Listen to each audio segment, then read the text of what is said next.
Dak li l-kap tal-oppożizzjoni talab li l-qorti tinvestiga waqt l-inkjesta maġisterjali ġie deċiż mill-istess qorti li m'għandux x'jaqsam xejn mal-allegazzjoni inveritiera li l-Prim Ministru l-qraba tiegħu b'xi mod jew ieħor għandhom x'jaqsmu mal-kumpanija Grant.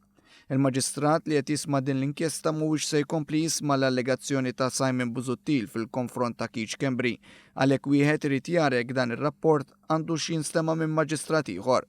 Il-maġistrat ta' jumejn ċans lil Keith Schembri biex jikkontesta d-digriet tal-maġistrat, iżda l-avukat ta' Schembri qal li dan mhux se jkun ikkontestat għax Keith Schembri qal li jrid li l-inkjesta minn maġistrat ieħor issir biex toħroġ il-verità.